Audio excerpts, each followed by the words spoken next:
Hello বন্ধুরা, আশা করি সকলে ভালো আছেন। ফুটন্ত গরম দুধের মধ্যে চিকেন দিয়ে আমি অসাধারণ টেস্টি একটা রেসিপি আজকে বানাবো। আপনারা শেষ পর্যন্ত ভিডিওটা দেখুন, সত্যি একেবারে দুর্ধর্ষ।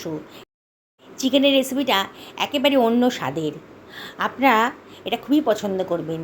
আমি উষ্ণ গরম জল নিয়ে নিয়েছি, আর এর ভেতর দিয়ে দিলাম 1 চামচ মতো লবণ। লবণটাকে জলের সাথে ভালো করে মিশিয়ে নিচ্ছি।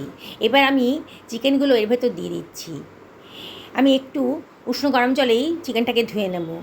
বারবার করে উষ্ণ গরম জলে যদি ধুয়ে নেন তাহলে চিকেনের আষ্টে গন্ধটা কিন্তু একেবারেই থাকবে না। দেখুন আমি কীভাবে ধুয়ে নিচ্ছি। এইভাবে ধুলে চিকেনটা একেবারে পরিষ্কার হয়ে যাবে। দেখুন জলটা কীরকম ঘোলাটে হয়ে গেছে। এই জলটা আমি চেঞ্জ করে করে পরিষ্কার জল দিয়ে ধুয়ে নেব বারবার করে। চিকেনটাকে জল থেকে তুলে অন্য একটা পাত্রের ভেতর রেখে দিলাম। আমি 2খানা পেঁয়াজ কেটে নিচ্ছি। 2খানা পেঁয়াজের খোসা কেটে নেব প্রথমে। এবার পেঁয়াজ দুটোর মাথার কাছে একটুখানি কাট লাগিয়ে দিচ্ছি ছুরি দিয়ে। দেখুন আমি কীভাবে করলাম। একটা মাঝারি সাইজের টমেটো নিয়ে নিয়েছি। টমেটোটাকেও একইভাবে মাথার কাছে কাট লাগিয়ে দিলাম। টমেটোটা আগে থেকে ধুয়ে রেখেছিলাম। 2খানা রসুন নিয়ে নিয়েছি। রসুনের সামনের অংশটা একটু কেটে বাদ দিয়ে দিচ্ছি, ওই জায়গাটা নোংরা থাকে। দেখুন ওই জায়গাটা কেটে বাদ দিয়ে দেব। গোটা 2খানা রসুনই আমি রান্নার কাজে ব্যবহার করব। রসুনটাকে সরিয়ে রাখলাম। এবারে আমি আর একটা বড়ো সাইজের পেঁয়াজ নিয়ে নিচ্ছি।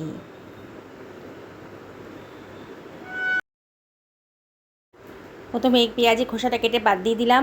মাঝখান দিয়ে কেটে ওপরে সাদা অংশটা কেটে বাদ দিয়ে দিচ্ছি। তারপরে পেঁয়াজটাকে আমি একেবারে পাতলা পাতলা কুচি কুচি করে কেটে নিচ্ছি। দেখুন পেঁয়াজটা কাটা হয়ে গেল। এবার এটাকে আমি সরিয়ে রাখছি। আমি একটা কড়াইয়ের ভেতর এই প্রায় 400 মিলিলিটার দুধ জাল দিতে দিয়ে দিয়েছি। দুধটা যখন বেশ ফুটে উঠেছে তখন আমার ধুয়ে রাখা চিকেনটা এর ভেতর দিয়ে দিচ্ছি। আপনারা এই রেসিপিটা হয়তো আগে কোনো দিনও খাননি। দুর্দান্ত স্বাদের হয় এই রেসিপিটা। একবারে যখন খাবেন না এটা বারে বারে তখন এরম করেই বানাবেন। এটাকে আমি ফুটতে দেব। আর তার মধ্যে দিয়ে দিচ্ছি 2খানা পেঁয়াজ, যেটাকে আমি মাথাটা কাট করে রেখেছিলাম, আর 1খানা টমেটোটা, আর দিয়ে দিচ্ছি 2খানা রসুন। এবার এটাকে আমি ফুটতে দেব। ঢাকা দেবেন না, দুধ আছে তো তাহলে উতলে যাবে। কিন্তু সব কিছু ভালো করে মিশিয়ে নিচ্ছি, নিয়ে এটাকে ফুটতে দেব। মিনিট 5 মতো এটা ফুটবে। একটু নাড়াচাড়া করে দিলাম। ফুটতে শুরু করে দিয়েছে। এর ভেতর দিয়ে দিচ্ছি 1 চামচ মতো লবণ, আর দেব 2খানা তেজপাতা, খানিকটা দারচিনিও এর ভেতর দিয়ে দিচ্ছি। সুঘ্রাণ একটা গন্ধ বেরোবে, তাহলে মাংসের আষ্টে গন্ধটা থাকবে না। আর 1/2 চামচ মতো লঙ্কার গুঁড়োও দিয়ে দিলাম। দিয়ে সব কিছু আবার ভালো করে মিশিয়ে নিচ্ছি। বেশ ফুটতে শুরু করে দিয়েছে দেখুন।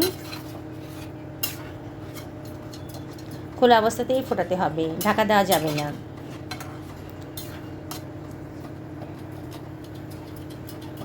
মিনিট 5 হয়ে গেছে, এটা ফুটছে। এবারে আমি একটা চিমটার সাহায্যে টমেটোটাকে তুলে নিচ্ছি। পেঁয়াজ দুটোকেও তুলে নেব। এবার মাংসটা বোঝাই যাচ্ছে কালারটা চেঞ্জ হয়ে গেছে, একটু নরমও হয়ে গেছে। এবার মাংসগুলোকে আমি তুলে নিচ্ছি, অন্য একটা পাত্রের ভেতর রেখে দিচ্ছি।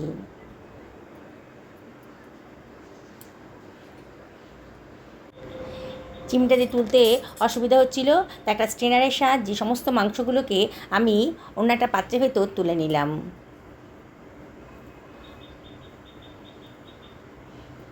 এই চিকেন স্টকটা কিন্তু আমি ফেলে দেবো না, এটা দিয়ে চিকেনটা রান্না করব। এর মধ্যে অনেক পুষ্টিগুণ আছে। টমেটো আর পেঁয়াজটা বেশ ঠান্ডা হয়ে গেছে যখন, তখন আমি এটাকে একটু কেটে নিচ্ছি।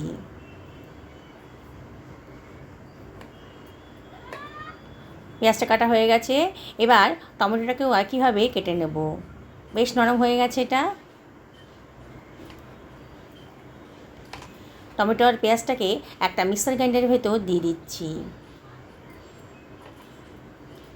এর ভেতরে কতগুলো বেসিক মশলা আমি দিয়ে দিচ্ছি। 1 টেবিল চামচ মতো হলুদের গুঁড়ো দিলাম, 1 টেবিল চামচ ধনের গুঁড়ো, 1 টেবিল চামচ জিরের গুঁড়ো, 1 টেবিল চামচ লঙ্কার গুঁড়ো দিয়েছি, আর দিলাম 1/2 টেবিল চামচ লবণ, আর একটুখানি জল দিয়ে এটাকে একটা স্মুথ পেস্ট বানিয়ে নেব। দেখুন কত সুন্দর একটা মশলার পেস্ট তৈরি হয়ে গেছে। এটা সরিয়ে রাখছি। গ্যাসে কড়াইটা গরম করতে দিয়ে দিয়েছি। এর ভেতর দিয়ে দেবো 4 টেবিল চামচ সর্ষের তেল। আজকে সর্ষের তেলেই রান্নাটা করব। সামান্য চিমটে লবণ দিয়ে দিলাম, তাহলে সর্ষের তেলে কাঁচা গন্ধটা আর থাকবে না। এবার কুচি করে কেটে রাখা পেঁয়াজটা আমি এর ভেতর দিয়ে দিচ্ছি। সামান্য একটুখানি লঙ্কার গুঁড়ো আর হলুদের গুঁড়োর ভেতর দিয়ে দিলাম, জাস্ট কালারের জন্যে। পেঁয়াজটাকে আমি সুন্দর করে ফ্রাই করে নেব। অনবরত কিন্তু নাড়তে হবে। গ্যাসের ফ্লেমটা হাইতেই রেখেছি আর অনবরত কিন্তু নাড়ছি।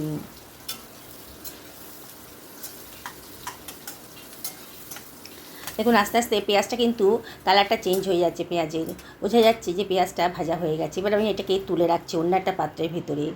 ওই তেলে দিয়ে দিলাম গোটা গরম মশলা, আর দিয়ে দিচ্ছি 1/2 টেবিল চামচ মতো গোটা জিরে। শুকনো একটা গন্ধ বেরোতে শুরু করে দিয়েছি যখন, তখন দিয়ে দিলাম সেদ্ধ করে রাখা রসুন দুটোকে, দিয়ে একটুখানি ফ্রাই করে নিচ্ছি।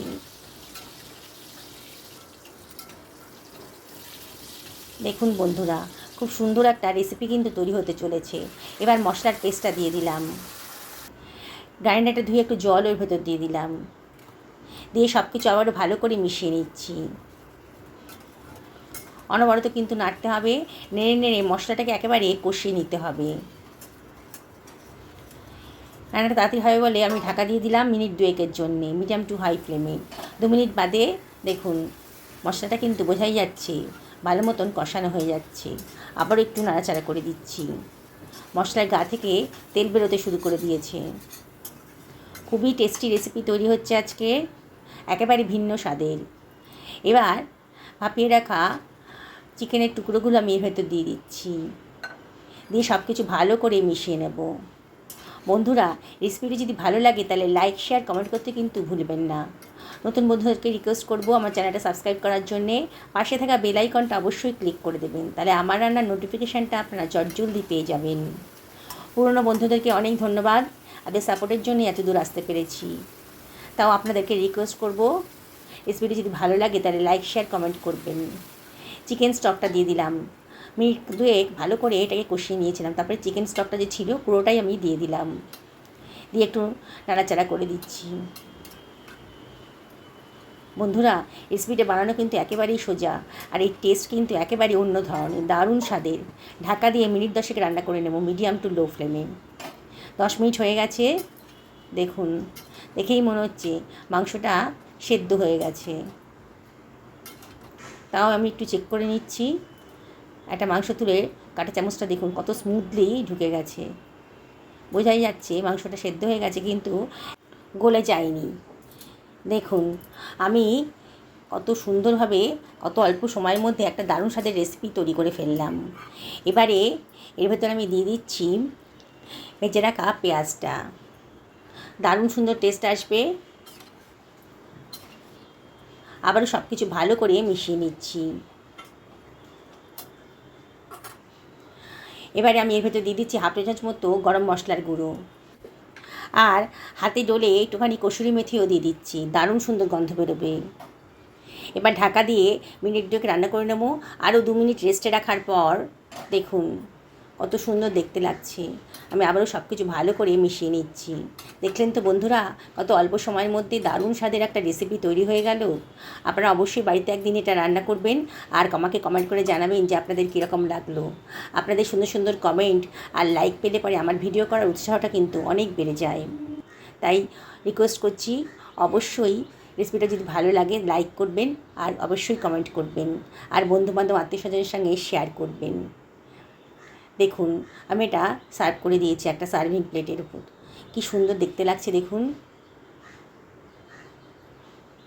দেখুন কত সুন্দর দেখতে লাগছে। রুটি, লুচি, পরোটা, ভাতের সাথে দারুণ জমে যাবে। আজকে কিন্তু ভাতের সাথে আমি এটা খাবো। বন্ধুরা, আমি আপনাদেরকে আবারও রিকোয়েস্ট করব, একদিন অবশ্যই আমার মতন করে বানান। এই রসুনটা সেদ্ধ করে নিয়েছিলাম, সেটা কিন্তু একেবারে নরম তুলতুলে হয়ে গেছে, একটু চাপ দিলেই পরেই সেটা ভেঙে যাচ্ছে। এই রসুনটা কিন্তু স্বাস্থ্যের পক্ষে ভীষণ খাওয়া উপকারী, আর রসুনটা যথেষ্ট টেস্টিও বটে। তাই মাংসের মধ্যে গোটা রসুন দিয়ে দেবেন আর খাবার পাতে এটা খাবেন। মাংসটা একেবারে সুসিদ্ধ হয়ে গেছে আর দারুণ টেস্টি রেসিপি তৈরি হয়ে গেল আজকে। সকলে ভালো থাকুন এই কামনাই করি। নমস্কার নেবেন।